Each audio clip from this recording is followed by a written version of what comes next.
Hello and welcome back to Build a CubeSat. I'm Manuel and today we are talking about the microcontroller main board for my CubeSat. Before we jump in, I would like to thank PCBWay for sponsoring this video. What I am working on right now is a main board that is compatible with Sparkfun MicroMod. I have talked about MicroMod a few times in the past, but if you're not familiar, it's a range of products by Sparkfun that consists of processor boards, function boards, and carrier boards that you can mix and match. What they all have in common is that they use the M.2 standard to connect together. So here we have two processor boards, the STM32F405 and the RP2040, as well as a few function boards. This one down here is a GPS function board with a U-Blocks module. This is a LoRa function board, and this up here comes with a daughter card by Blues Wireless that has an LTE modem, but also onboard GPS, accelerometer and temperature sensor. The only carrier board I have here right now is this quick adapter. The more relevant carrier board for our application though is this double main board. It can be outfitted with one processor board and up to two function boards. So my goal basically is to design a version of this double main board that fits within the PCB envelope of my 1 to 3 unit CubeSat structure and connects to the rest of the system. In my opinion, there are a number of advantages to doing it this way. First and foremost, it opens up a lot of possibilities as to what this board can be used for. You could add a very robust microcontroller and use it as your main avionics board, or you could use a powerful microcontroller like the Teensy and use it as part of your payload. Also, you can add a radio module and use it for communications. So for my high altitude balloon test flight in June, I'm definitely going to use a LoRa module and a GPS module. But in the not too distant future, it may become possible to use an LTE module to downlink data through one of the direct-to-cell satellite constellations. And that's a future I'm definitely looking forward to. And in case whatever you want to do with this board is not covered by any of the available Sparkfun modules, you could just go ahead and design your own processor boards or function boards, because Sparkfun has documented this really well and has open sourced all of their designs. So let's now go ahead and look at the schematic for this double main board. In the repo for this double main board on GitHub, you will find an Eagle project that can be imported into KiCad. And that was basically my starting point. I took their schematic and deleted some of the stuff that I knew I wouldn't need. So what I deleted is the processor voltage regulation in the top right corner here, as well as the quick voltage regulation, the quick connectors, the LiPo battery chargers, the LEDs, the micro SD card and the buttons. Yeah, I think that's it. Basically what I kept is of course the processor board connector as well as the function board connectors and the UART multiplexing. I also got rid of the USB-C connector, which is here in the top center, which I debated with myself for a while. On one hand, it will be essential during development, but on the other hand, we don't really need it during flight, so I don't really want to dedicate board space to it. The solution I'm going with for the moment is to offload it to a separate PCB. Because I will anyways need a way to connect to the two main buses on the satellite, I need a separate breakout board anyways, and I decided to roll these two into one and make this adapter PCB here. So it has two M.2 connectors to connect to the main buses, but also this footprint pattern here that connects to one of these coplanar connectors. I'll try to show a close-up here, through which it will connect to the MCU carrier board. So this connector is originally intended for LED strips. It has 8 positions, which also allows us to supply 3.3 volts to the MCU board if we don't have it connected to the EPS. Otherwise, we would also need an additional LDO for 3.3 volts on the MCU board, which I can circumvent like this and place it on this breakout board. Now the big question is, will USB 2 work through this connector here on the right? I would say it's maybe not likely, but it's not impossible. The problem is that USB needs a very specific differential impedance, which this basic between these contacts here certainly doesn't provide. But on the other hand, it's also just a short run to the MCU board where we can control the impedance again, so it might just work. It's a bit experimental, I would say.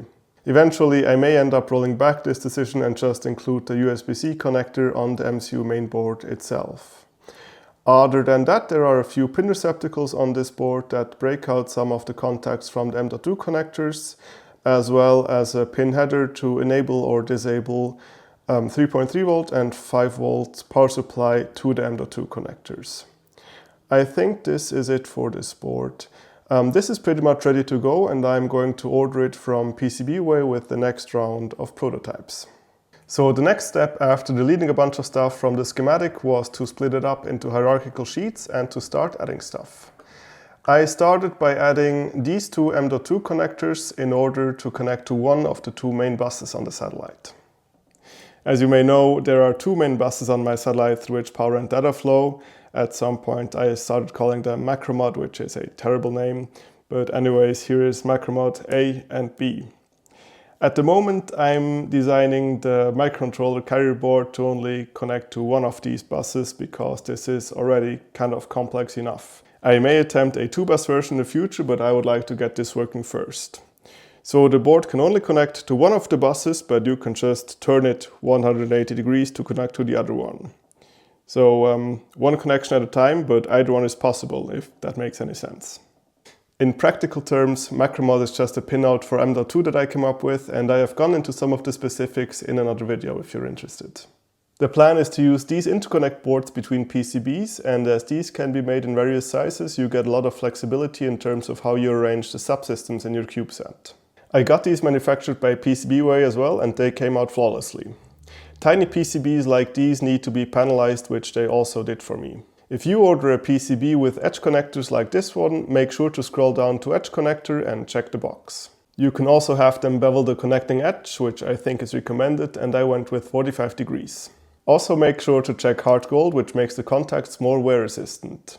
Speaking of durability, it's a good idea to leave the solder mask fully open around the gold fingers. And lastly, if you're also designing an M.2 PCB, remember that it needs to be 0.8 mm thick instead of the standard 1.6. Right now I'm in the middle of laying this out. I have opted to go with a 6-layer board this time to avoid having the same problems as I did with the 4-layer EPS R1. And regarding the stack-up, I have taken a hint from this gorgeous CM5 MINIMA carrier board by Pierluigi Colangeli. And yes, this is absolutely a bit of foreshadowing regarding the payload for my test flight in June. Let's now have a look at what else there is in this schematic. So here we have the processor board connector as well as the two function board connectors and the UART multiplexing that I kept from the Sparkfun schematic. I then also added power multiplexing as well as SPI and I2C multiplexing and an I2C GPIO expander because the number of GPIOs that was available from the microcontroller connector wasn't quite enough. Next I added an RTC, so a real-time clock with a backup battery and some FRAM. FRAM is ferroelectric RAM, which is a kind of non-volatile memory that is pretty robust. I then also added a CAN bus controller and transceiver because not every microcontroller has a CAN bus built in and I would like it to be available. For the ones that have it built in, I would then put that CAN bus on MicroMod B in a future 2-bus variant of this board. I have also added a few sensors. So there are two current sensors, one for the 3.3 volt bus and one for the 5 volt bus, as well as an IMU. The IMU is the BNO 086, which is a fascinating IC that would actually deserve its own video. I think Carl Bugeja has recently used one of those in a project and made a video about it, which I will link in the description. Generally, I have just followed the typical applications note for all of these components, and that's why I think stepping through the whole schematic won't be that interesting at this point. Instead, I have made a quick block diagram to show you how this all connects together. On the left here we have the MicroMod connector, so that's the M.2 connector, as well as the Breakout port. That's the little coplanar connector that I showed you before. Let's maybe talk about power first for a moment. Both of these can supply 3.3 volts and 5 volts and are connected to the power multiplexer. If there is external power present from the Breakout port, the power multiplexer will always prefer that. That is so that we don't have current flowing back into the EPS through the MicroMod connector. The power multiplexer can actually also be controlled from other devices on the MicroMod bus. That is, to reboot it or shut the whole board down. And of course, the processor board can also reboot the power multiplexer. So talking about data connection, there is the USB connection from the Breakout board to the processor board, which will be used for development. I2C1 goes from the MicroMod connector through the multiplexer to the processor board. I2C2, SPI and CAN go directly from the MicroMod connector to the processor board. Now downstream from the processor board we have the two function boards that have USB, I2C and UART connections, and the first function board also has a CAN connection. Below that we have the sensors, so the IMU and the two current sensors that are connected via I2C. And this I2C mux is actually a duplicate. I'm gonna delete this afterwards. But we do have a SPI mux that is connected to the GPIOs of the processor board. Then we have the CAN controller and transceiver that is also connected via SPI. FRAM is connected via SPI and the RTC is connected via I2C. So there are a few things going on this board, but it's not like crazy complex or anything. Scrolling up a bit, we see that Pierre went with this stackup, which is signal and power, ground, signal and power, power, ground, and again signal and power. I went ahead and modified this a little bit, and I'm going with signal, ground, power, ground, signal, and then the bottom layer is a mixed signal and power layer.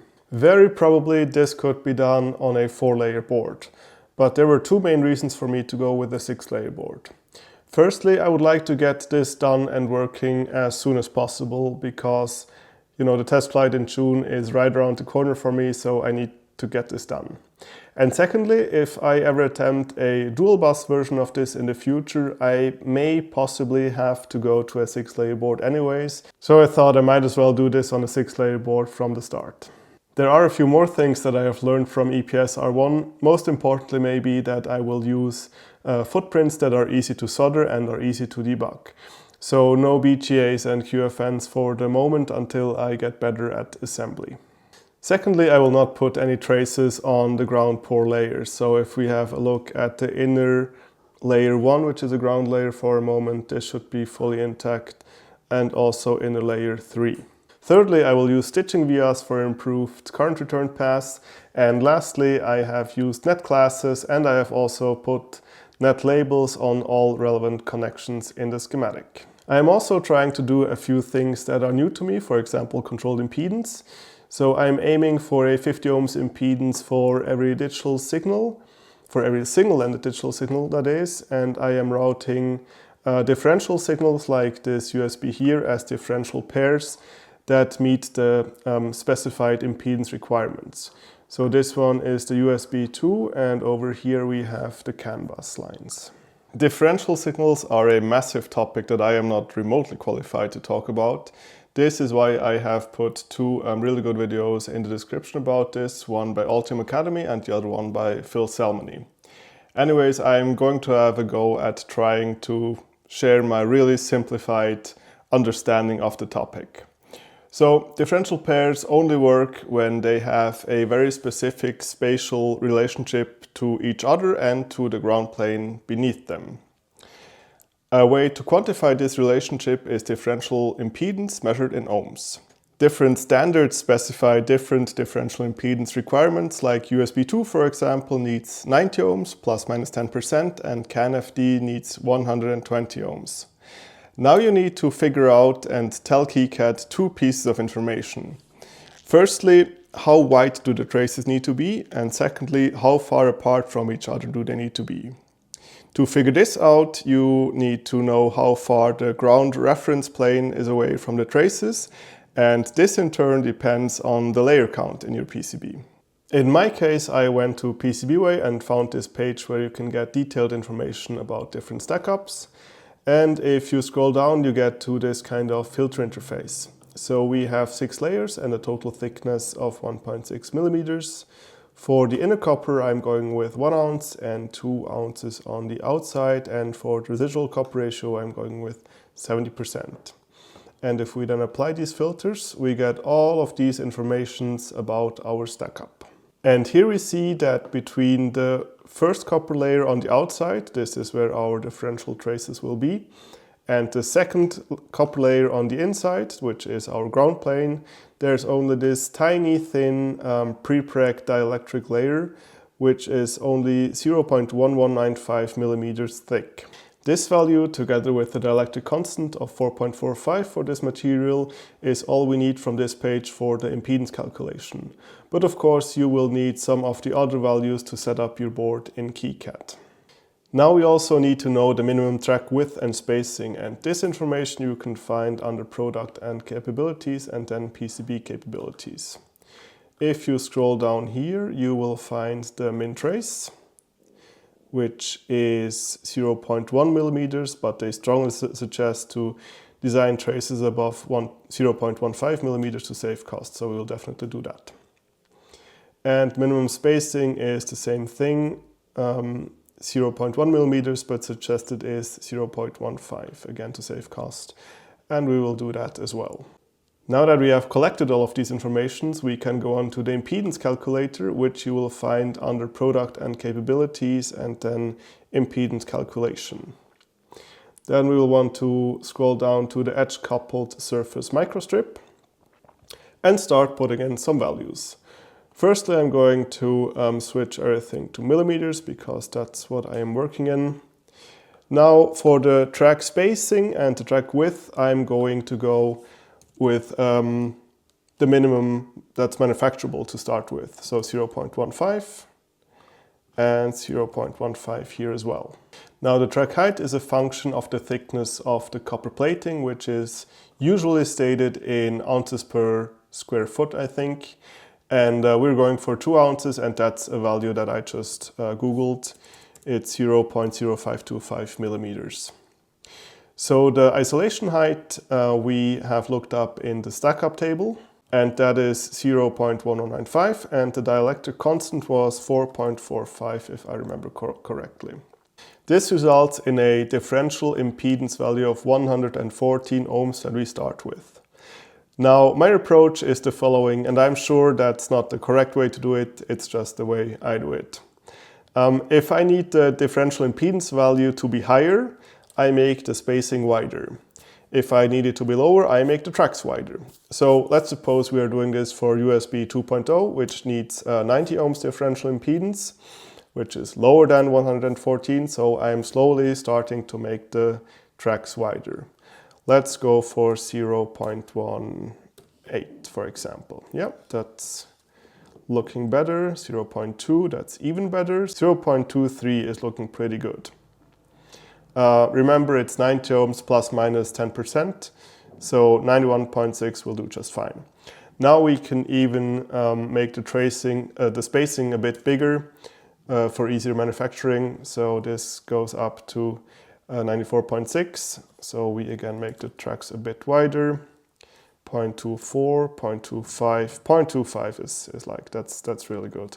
90.2 ohms.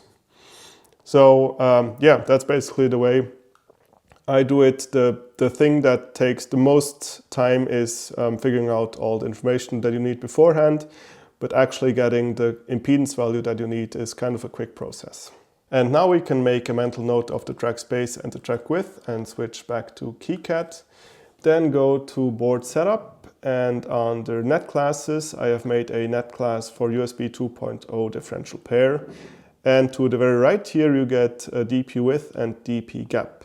So I don't know why, but I have 0.271 here. That should be 0.25 and a gap of 0.2.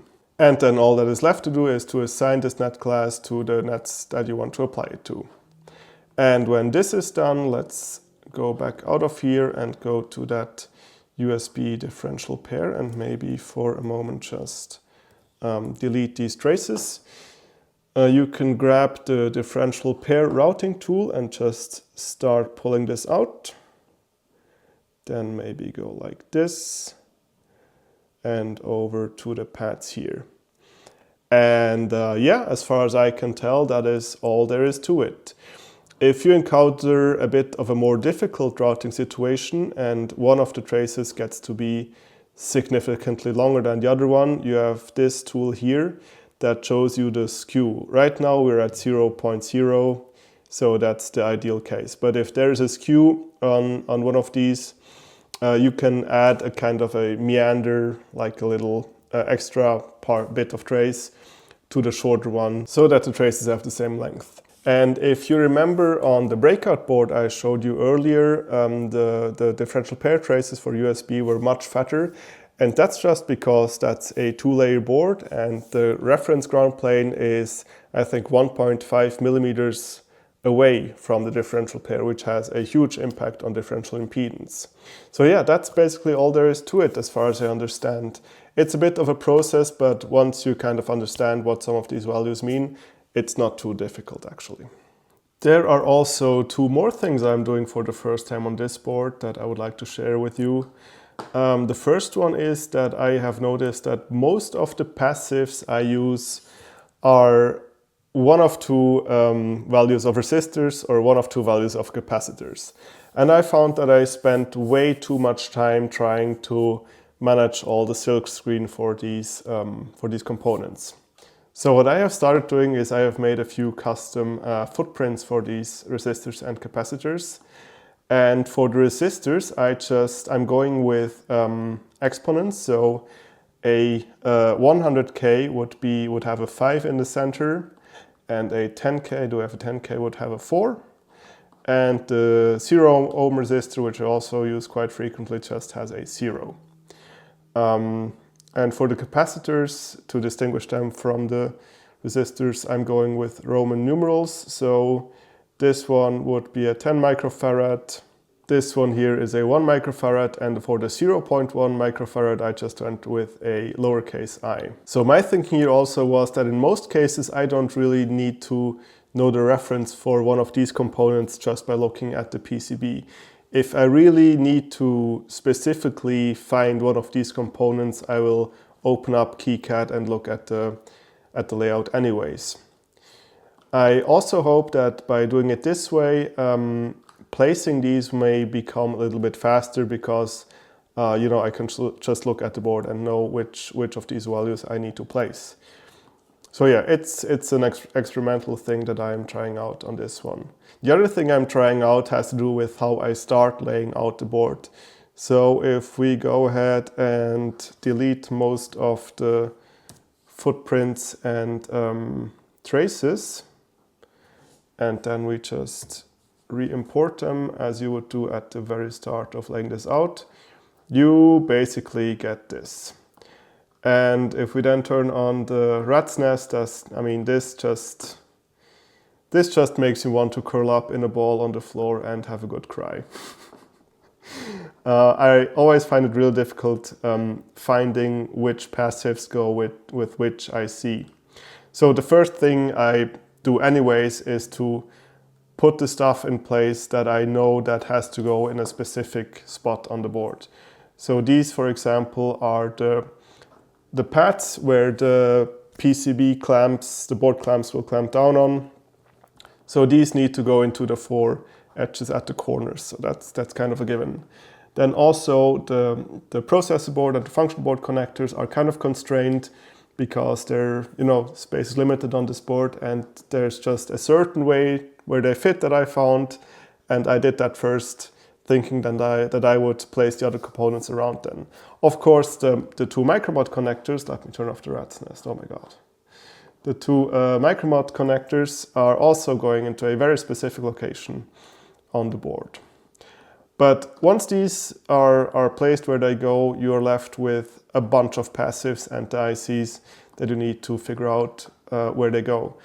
So what I started doing is to not try to figure it out here in this view, but to, let's say, grab this IC, separate it a bit from the rest, and then switch back to the schematic actually, here.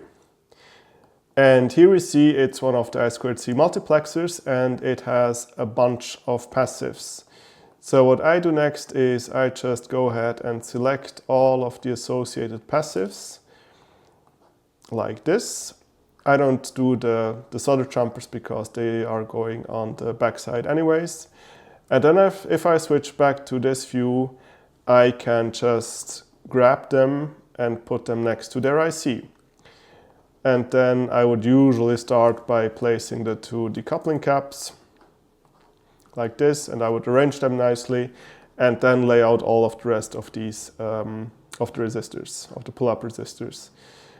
So that's much quicker. I don't know why I'm only starting doing this now, but if we do this also, you just grab all of the associated passives, press M, and then these would go with this IC.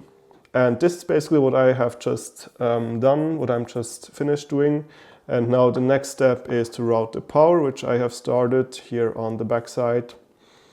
And after that, I will start routing the signals. Of course, what I first did is routing the differential signals because they need to go in a very specific place, and also the M.2 MacroMod connectors, because they, each pin needs to be connected to the corresponding pin on the other side.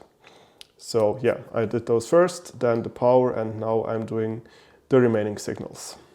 Alright, so this is all I have for the moment. I will finish laying this out and send it to PCBWay for manufacturing after the Chinese New Year holidays. Thanks again very much to PCBWay for supporting this project. They make great products and are an absolute pleasure to work with, so I can highly recommend them. After that, I will tackle the simplified revision 2 of the EPS and continue to push towards the test flight in June. If you are interested in supporting this project, I have recently set up a Patreon and put the link in the description. Thank you very much for watching, let me know if you liked this episode, and I will see you in the next one.